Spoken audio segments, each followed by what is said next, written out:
दुनिया की सबसे बड़ी सुपर पावर्स इस टाइम पे पैनिक में है। पिछले 7 सालों में उन्होंने जितनी मिसाइलें बनाई थी उन्होंने ऑपरेशन एपिक फ्यूरी में 14 दिन के अंदर खत्म कर दी है, जस्ट चीप ईरान ड्रोन्स को मार गिराने के लिए। एंड इससे पहले उनका जो पैनिक है वो खत्म होता तो 19 मई को एक ऐसा इवेंट होता है जिसके आने वाले फ्यूचर में बहुत बड़े कॉन्सिक्वेंसेस हो सकते हैं। क्या होता है, 19 मई 2026 को भारत की DRDO एक टेस्ट करती है जिसके तहत एक ड्रोन ULPGM-V3 को आसमान में उड़ाया जाता है एंड वो कुछ मिसाइलों को फायर करता है। बट ये इतना काफी नहीं था। जो पहली तरह की मिसाइल थी वो थी एयर टू ग्राउंड, जो कि नॉर्मली मिसाइल फायर करती है आजकल। बट जो दूसरी थी वो काफी ज्यादा इंपॉर्टेंट, एयर टू एयर या फिर हवा से हवा में मार गिराने वाली मिसाइल्स। और ये अचीवमेंट इतनी बड़ी थी एंड अर्थ शैटरिंग थी कि इंडियन एयरफोर्स के जो चीफ थे AP सिंह वो एक कोड दे देते हैं जो बहुत ज्यादा वायरल हो रहा है। There are no more eyes in the sky, there are only clause.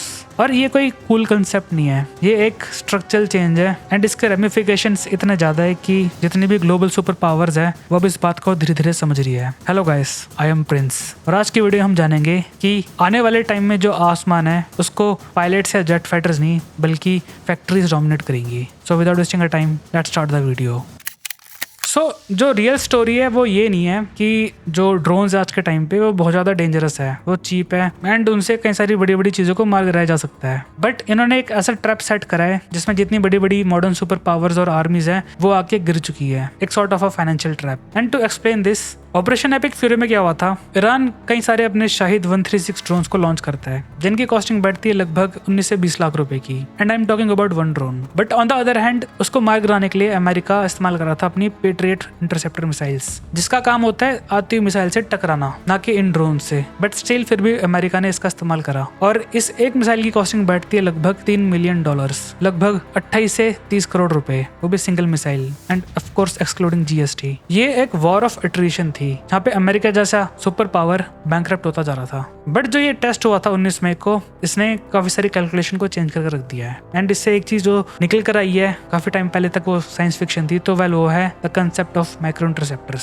So basically ना लेम लैंग्वेज, ये एक छोटा वर्जन है किसी बड़ी मिसाइल का जिससे ट्रेडिशनल मिसाइल छोड़ी जाती है, जैसे कि मैनपैड या फिर स्टिंगर्स, जैसा कि अफगान ने इस्तेमाल करा था सोवियत रूस के अगेंस्ट। बट जो आजकल के माइक्रो इंटरसेप्टर्स हैं वो काफी ज्यादा अलग है। And to give you a context, जितनी भी नॉर्मल मिसाइल्स होती है सरफेस टू एयर या एयर टू एयर, वो काफी ज्यादा भारी होती है, उनका सिंगल यूज होता है एंड उनको मैनुअली ऑपरेट करना पड़ता है। बट जो ये माइक्रो इंटरसेप्टर्स हैं ये ऑटोनोमस है। जब इनको हवा में उड़ाया जाता है तो उसके बाद जो ये मैनेजमेंट होती है उसे इंसानों से शिफ्ट करके डायरेक्टली ड्रोन्स को दे दी जाती है, जिसके बारे में आगे बात भी करूंगा। ये कोई अब आम गोलियों की तरह नहीं है, ये काफी इंटेलिजेंट नेटवर्क है जो हैंड टू हैंड काम करता है अपने दूसरे ब्रदर ड्रोन्स के साथ। और ये इस तरीके से है कि मान लीजिए आपने एक वेबसाइट बनाई है एंड उसको आपने हैकरों या फिर बॉट से बचाने के लिए 1000 आदमी नहीं रखे, बल्कि आपने एक ऐसा सॉफ्टवेयर इंस्टॉल कर दिया जो वही काम 5 या 10,000 आदमियों का कर सकता है अपने AI और एल्गोरिथम की मदद से। एंड यही सेम कंसेप्ट अप्लाई हो रहा है इसी माइक्रो इंटरसेप्टर्स के अंदर। एक सॉफ्टवेयर काफी है, 1000 नहीं तो फिर कई लाख ड्रोन्स को भी कंट्रोल और डिप्लॉय करने के लिए। एंड जो सबसे खास बात है इनके अंदर तो वो है द एज ऑटोनॉमी। इनको मैनेज करना बस एक ही तरीके से पॉसिबल हो सकता है, इंस्टेड कि एक आदमी को बिठाए जॉयस्टिक लेके जिससे उसका ड्रोन कनेक्टेड है GPS से। तो 2026 में टेक्नोलॉजी इतनी इंप्रूव हो गई है कि हर ड्रोन के अंदर या इवन हर मिसाइल के अंदर चिप्स लगाई जा सकती है, एक miniatured artificial intelligence chips. And on board ये क्या करेगा कि ये खुद ही टारगेट को ट्रैक करेगा, हंट करेगा, लॉक करके खत्म भी करेगा लोकली। सो दैट मीन्स कि उनको जैम करना मैथमेटिकली इम्पॉसिबल होगा। बट अगर बात पैसे बचाने की होती या फिर गोला बारूद बचाने की होती तो ये पूरी वीडियो एक इंटरेस्टिंग टेक अपडेट होता। बट जो ये चीज़ है ये कम्प्लीटली पिछले 70-80 सालों की जो स्क्रिप्ट है वो उसको रातों रात फ्लिप कर सकता है। And let me tell you how. पिछले कई दशकों से क्या हो रहा था कि कुछ selected super powers and selected companies वो एक मोनोपोली को एंजॉय कर रही थी कि आसमान में राज कौन करेगा। उनके पास पैसा था, उनके पास रिसोर्सेज थी एंड सबसे बड़ी बात उनके पास सपोर्ट था अपनी खुद ही गवर्नमेंट का, जिसके तहत उन्होंने कई स्टेट ऑफ द आर्ट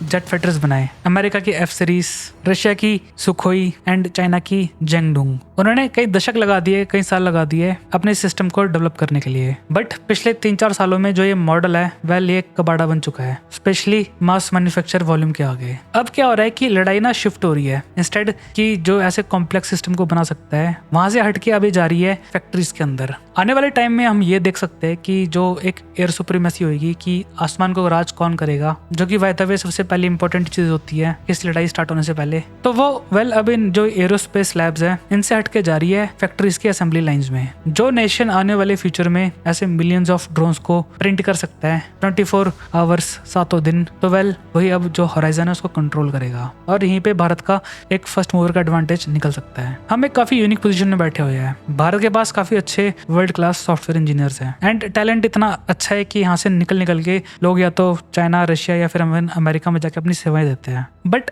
यहाँ पे हम क्या कर सकते हैं कि इन्हीं जो वर्ल्ड क्लास सॉफ्टवेयर इंजीनियर्स है इनको जोड़ा जा रहा है भारत की खुद की मैन्युफैक्चरिंग कॉरिडोर हब्स के साथ, जिनको डेवलप कर रही है Adani and new space, of course DRDO के अंडर। एंड इसी का नतीजा था 19 मई वाला टेस्ट। इससे क्या हो सकता है कि जो प्रेशर हमारे ऊपर बिल्ड हो रहा था अपना खुद का 5th जनरेशन और 6th जनरेशन जेट फाइटर बनाने का, तो वेल वो थोड़ा ईज हो सकता है। और जिन पार्ट्स की जरूरत पड़ती है इन ऐसे लो कॉस्ट ड्रोन्स को बनाने के लिए, तो वह लोग भारत खुद अपने देश के अंदर बना भी सकता है without depending upon the western suppliers, जो कि एक दिन के अंदर ठप करके पूरी असेंबली लाइन को कबाड़ा कर सकती है अपने जस्ट जेट फाइटर्स को बेचने के लिए। But everything comes at a cost. And जो ये इंडस्ट्रियल विक्ट्री भारत ने भी अचीव करी है एक टेस्ट के रूप में, तो वेल इसके साथ भी एक बहुत बड़ा कैच है एंड वो बहुत ज्यादा डार्क भी है। और अगर हमें इन जो ये माइक्रो इंटरसेप्टर्स है अगर इनको ट्रूली सक्सेसफुल बनाना है, तो वेल सबसे पहले जो कैजुअलिटी होगी वो इंसानों की ही होगी। And let me tell you how. ये सिस्टम अपने साथ लेकर आता है एक किल लूप पैराडॉक्स को। जब ऐसे हजारों ड्रोन्स को छोड़ा जाएगा आसमान में दुश्मनों से लड़ने के लिए, तो जो ये लड़ाई है ये फ्रैक्शन ऑफ सेकंड्स के अंदर लड़ी जाएंगी। एंड जो हमारी बायोलॉजी है इंसानों की, तो वेल इट इज इम्पॉसिबल कि हम इतने सारे डेटा को प्रोसेस कर सके with a fraction of speed.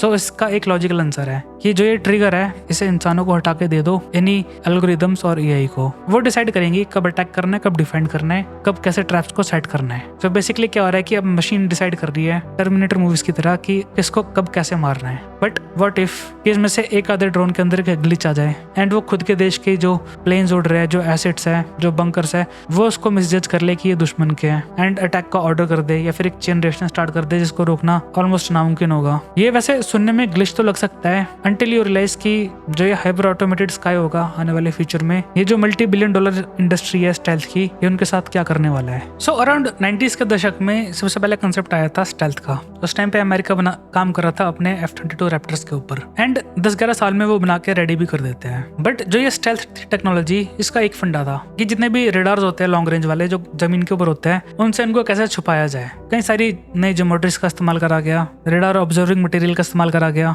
इसको अचीव करने के लिए। बट जो ये प्रिंसिपल है आज 2026 में आके डिफीट हो जाता है इन्हीं माइक्रो ड्रोन्स के आगे, जिसमें हर ड्रोन के पास अपना खुद का एक ऑप्टिकल और एक थर्मल सेंसर होगा टारगेट्स को क्लोजली चेक करने के लिए। एंड अगर आज ड्रोन थोड़ा छोटा है तो वेल टाइम एंड टेक्नोलॉजी के साथ साथ इसको स्केल करके और भी बड़ा करा जा सकता है, जिसके अंदर खूब सारे मैसिव सेंसर्स ठूसे जा सकते हैं। सो इफेक्टिवली जो ये स्टेल्थ है ये धीरे धीरे मरती जा रही है। बट जो सबसे बड़ा कॉन्सिक्वेंस हो सकता है इसका कि इनके अंदर जितने भी ऑन बोर्ड AI चिप्स है, तो वेल भारत इस टाइम पे इतनी कैपेबिलिटी में नहीं है कि इनको प्रोड्यूस कर सके लार्ज स्केल पे। एंड यही एक सबसे बड़ी कमजोर कमी, ये डायरेक्टली कनेक्टेड है दुनिया की जितनी भी सेमीकंडक्टर सप्लाई चेन्स है उनके साथ। एंड हम ये देख सकते हैं कि एक टाइम पे जो अहमियत ऑयल की थी, ट्रेडिशनल रॉ मटेरियल्स की थी, अब वो उनकी तरफ जा रही है जो ऐसी सोफिस्टिकेटेड चिप्स को मैन्युफैक्चर कर सकते हैं, which brings us to the ultimate uncomfortable realisation, जो कि दुनिया की जितनी भी बड़ी मिलिट्रीज है वो आपसे छुपाने की कोशिश कर रही है। जो ये डिजिटल रेवोल्यूशन था जिसका एक ही एम था कि बेटरमेंट ऑफ ह्यूमैनिटी, तो वेल ये एक तरह का धोखा था। एक्चुअली अब क्या हो रहा है कि ऐसी डार्क फैक्ट्रीज बनाई जा रही है जिनको कंट्रोल करेगा एक आर्टिफिशियल इंटेलिजेंस, एंड जरूरत पड़ने पे